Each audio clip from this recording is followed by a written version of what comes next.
Hello again, fellow podcaster, and welcome back to Pod Theory. I am your host, Jason Cercone, and it is episode 133. We're getting close to the end of season 2. I hope you're picking up a lot of great information from the conversations that Travis and I had on these various myths and misconceptions. But the good news is we aren't done yet. Today on episode 133, we're going to be talking about a very big misconception that people have. And that's the fact that many podcasters think that just because their podcast is live, they should be famous. My show's been out there for a month. Why aren't I famous yet? You know what? It's time to just step aside because we are going to debunk the hell out of that myth. Episode 133 is here. It's real and it's spectacular. Here we go. Travis, 133. What's up, man? 133. I can't believe it. 133 episodes is an absolute feat of creativity and consistency. Congratulations, Jason. You are officially a veteran podcaster. Yeah. Absolutely. What was the number that put me over the hump to be considered a veteran? Oh, I mean, 100 is the Century Club. That's like you're golden. But I would say probably like, I don't know, 50. Okay. I'll take that.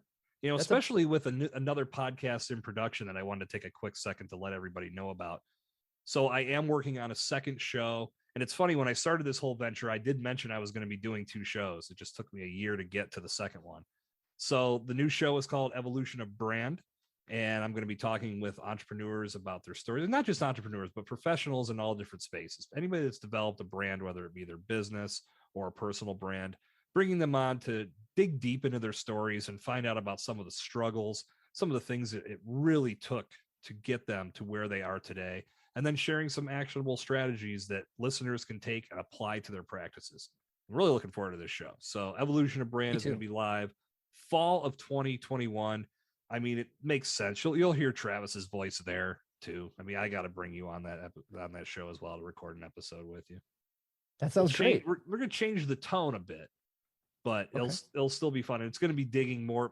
I want to talk to you more about your business outside of Poddex and what you're building there, because I think we've talked about this and we'll get into that when that episode goes live on Evolution of Brand. But that's where you started. You were actually doing editing work.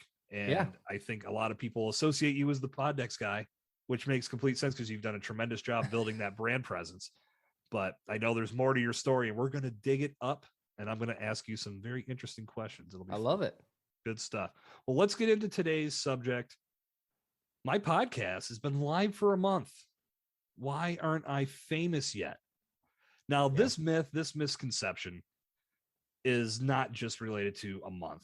I think I can speak from experience. I've been on Clubhouse. I've heard people come on the stage and say, well, I've released 3 episodes. I think it's time to monetize. I really think I've got something going.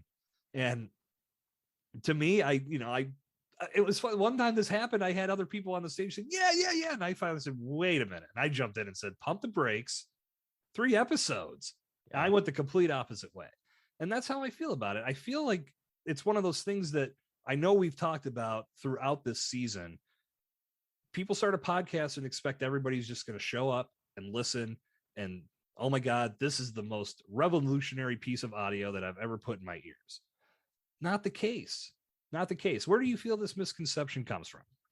Well, I think as human beings, you know, the best word in the English language is our name, and everything that we're doing, we're excited about. And we may think that there's more people paying attention to us or thinking of us than is actually true. And we care about it. So when we do something we care about or we're excited about, we have expectations that, you know, it will do well, or we have dreams that it will do well. And so I think that a lot of times people think that just because they're doing something, that it's known, that it's out there. Like, I started a podcast, and just because you post it on Instagram or wherever, that everyone drops everything they're doing to go check out that podcast. And in 2021, there's a lot of stuff to do. There's a lot of stuff to consume.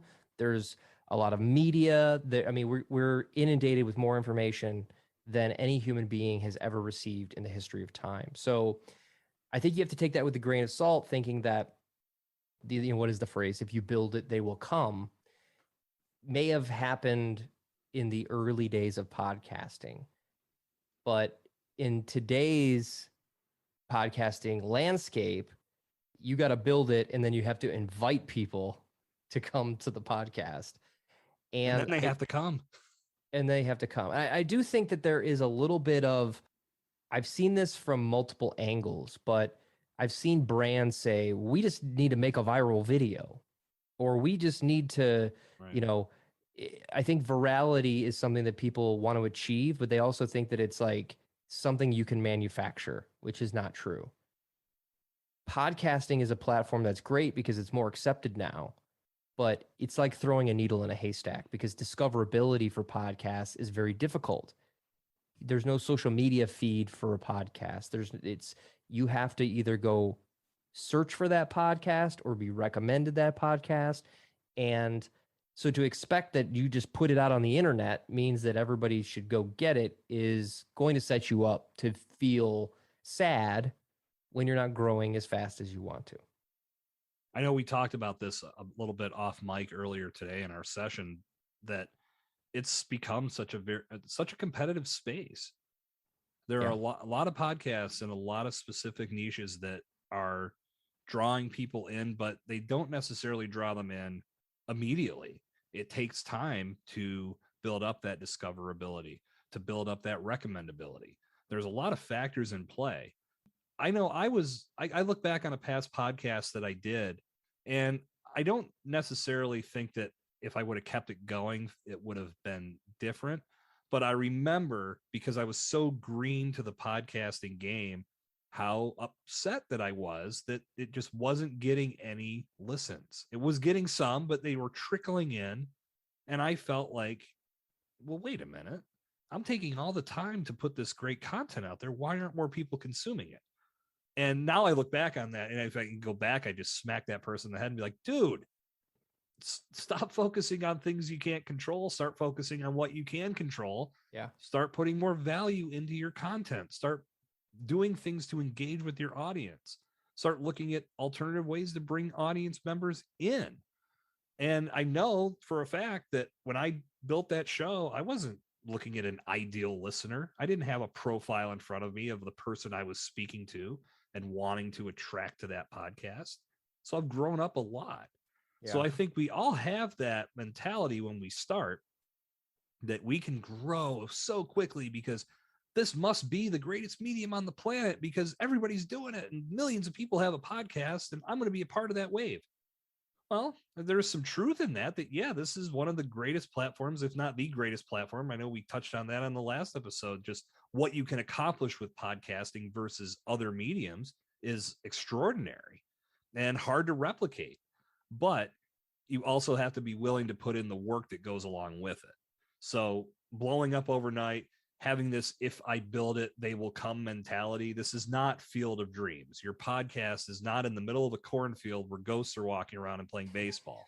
You have to take some time to truly build an epic content machine that once it draws a person in, they not only stay with you, they start bringing others in with them. And then those people start bringing others in with them, and so on and so on. Yeah. I've got three thoughts that I want to throw out there. If you know anything about me, I think that most podcast problems are more philosophical than they are technical or your abilities to talk or speak into a microphone. So the first thing is success only achieved through critical mass? So I think, podcasting is amazing because you can talk into a microphone and reach the entire globe and go into someone's smartphone, right? So we immediately think of the possibilities. And those possibilities tend to lean towards millions and millions of downloads, millions of people, all these, this critical mass, right? So I think from a philosophical standpoint, if you can set an expectation that you're not for everybody, and critical mass is achieved by a small few people in every medium, that's not really where success lies. Success lies in an audience of any size that is interested in you as a creator, as a brand, as a thought leader, as all those things. And so take critical mass, take millions out of your vocabulary when it comes to podcasting, because even I just had a meeting with somebody who launched a podcast for a huge coach. And yes, he had a huge following and he found a way to convert those people into podcast listeners. Still wasn't millions. Okay. Still was not millions at the launch, even months in. So take critical mass out of your repertoire. And then, the second thing is when we say audience, this is something that really bothers me. Imagine I invite you over to my house for a party and you come in and I'm talking to you and you're telling me about something that you're excited about, but I'm always looking over your shoulder to see what else is going on. Who else is here? You would feel neglected, would you not? Absolutely. Yeah. You would Absolutely. feel like you weren't important to me. Yeah. No, Well, 100%. when you, as a podcaster, when you're constantly focused on growth and new audience members and more people, that's exactly what you're doing to your audience. You're looking over them to see who else is coming. You're looking around them to see what's better out there, what's a better option. And no one wants to feel like that. So the way to fix that is, I don't care if you've got 5 audience members or 500 audience members, is to invest in those people and treat them like gold. Tell them that you care about them, because those people are going to become amplifiers for your podcast. And you're going to show them that you value them, that you're not just like, well, where's everybody else? You guys are here, but where's everybody else? And focus on them as if they are everything. And they will become your biggest amplifiers and share your message and bring more people. Now, how do you do that? Well, the third thing I want you to think about is podcasting is this sort of one-dimensional medium. You download it, you listen to it, you can't interact with it, you don't leave comments for it, and then it ends.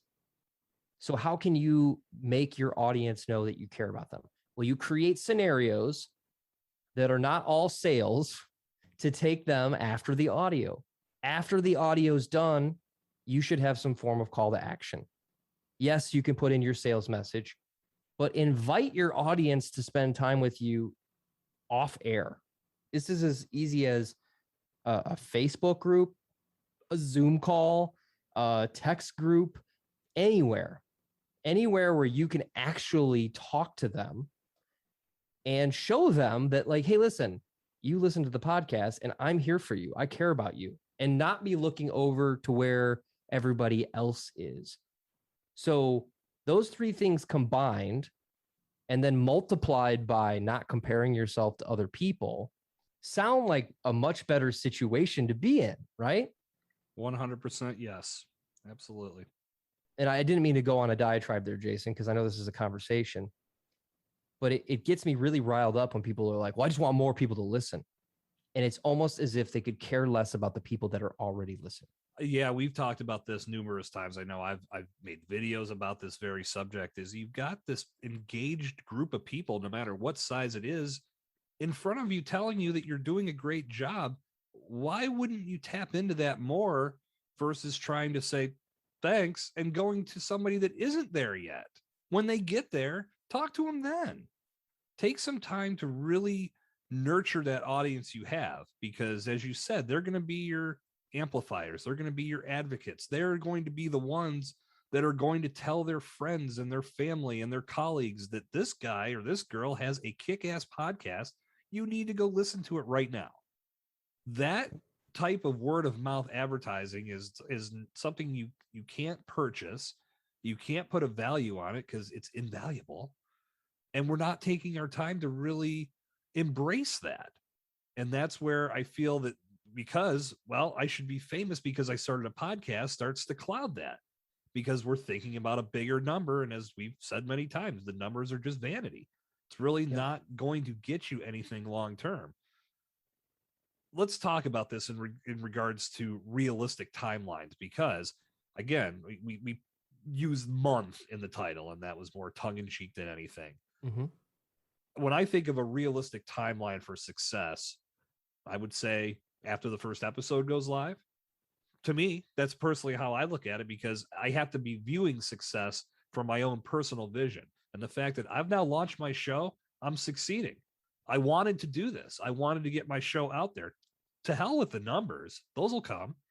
My goal at first was to launch this show and get it out there. Now it's out there. There's something consumable that I can start bringing people to. That's my version of success.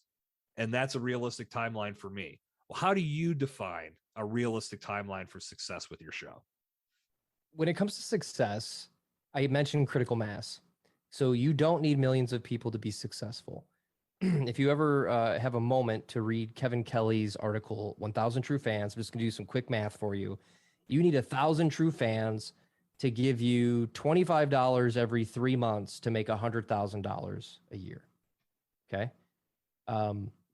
Wait, that's not right. Every quarter, excuse me, $25 a quarter. 1,000 people to give you $100 a year to make $100,000. To me, that is successful. Now, if you're all about Rolexes and Teslas and all this other inane shit, you're looking at success differently than I am. I am actually on the other end of the spectrum where I will tell you and challenge you that after you launch your podcast and not look at your numbers for 30 days, because that 30 days isn't even enough data to really tell you, to give you a trend. Like, you need a lot of data to spot trends. Okay. So in the first 30 days, don't look at it, just make awesome content. And the way you can look at success is, are people reaching out to you outside of the podcast? Are they giving you feedback? Are you giving them opportunities to reach out to you after the audio? And every single one of those is way more successful than any review, any download number, because they're real people connecting with you. So I would say, if you can get a handful of people to connect with you off the podcast, you are a success. And to not look at your download numbers as a barometer, because I'll be honest with you, I downloaded 20 podcasts today on this phone. You know how many I've listened to? None. 0 today, because I'm on a podcast. Podcasting is cooler than listening to podcasts. Just kidding. But the fact of the matter is a download does not equal 2 ears listening to your content. It just means it was downloaded to a device. So it's deceiving. But somebody listening and reaching out to you, that's success. Okay. And that could be any number you set in your head if you have to set a number. I think 1, if you can reach out to 1 person. Yeah, it goes back to the impact number that we talked about earlier in the season. That's how I view it. If I get 1 person that I can interact with that feels that they're impacted by what they heard, yay. Yeah. That's it. And also, that was it. That was my mission for the day. How do you measure? I'll do it again. How do you measure something that never ends? A download number doesn't stop. It keeps growing because people keep going and listening, because you're building a content library. So Right. Stop focusing on that and focusing on making great stuff and making actual connections with real people. And you will feel so much better about the success of your podcast than staring at an analytics dashboard, wondering why you're not reaching, quote, critical mass. And these will save you a ton of time, emotions, and stress as a podcaster. And Jason, thank you for putting all these myths together, because I think this is one of the more valuable seasons of a podcasting podcast, because people don't talk about this. They just tell you all the shit that you're supposed to do in order to be a success, but they don't tell you all the hurdles you're going to come across as you are trying to reach that success. And so anybody who's listening, just stop for a second and hit that review button and actually write something in. Don't just press the stars. If you can leave a review, write something that has hit home with you, because Jason put a lot of work into this season to try to help you keep going. And I think it's very admirable, and I love the concept, and it's part of my ethos to help you knock those obstacles down as well. So thank you, Jason. No, thank you, Travis. And I don't want you to shortchange yourself, because you've been a big part of this as well. And I know this whole objective was very collaborative in nature. And we talked about some things when we were at Podcast Movement, and then we put pen to paper, said, yep, this looks good. Let's make it a podcast. And here we are. I think we've done a good job, like you said, and I'm not trying to pat myself on the back at all. I just feel that the idea was to talk about some things that don't necessarily get a lot of airplay. Yeah. Let's see what we can do to debunk some of these things that people need to have debunked, so they can proceed with podcasting in a way that's more productive and more efficient, and then ultimately more successful for them. So this was a good episode, 133. We've got a few more to go. Next, we're going to do a little bit of a list. We'll shake things up. 5 more myths and misconceptions about podcasting that we'll cover in a little bit more brief form. What do you think? A quick hit list of myths that are going to screw you up mentally and keep you from being an awesome creator. So 134 is waiting for you. Head over and take a listen. Thanks again, man. Or just keep listening, because it's going to play right away. That's right. You should have downloaded all these at once, but nevertheless. All right, so that's it. Episode 133 of Pod Theory Season 2, officially in the history books. I hope you enjoyed this content and picked up something good that you can apply to your philosophies, to your mindset, and to your practices as you continue building your show. Episode 134 is up next. I learned how to count at a young age, and it stuck, so I can tell you that the episode right after 133 is 134, and I am confident that I am correct. On episode 134, we've got 5 more myths and misconceptions about podcasting that we're going to bring you in list form. Who doesn't love a good countdown list, right? Episode 134 lies ahead. Go take a listen.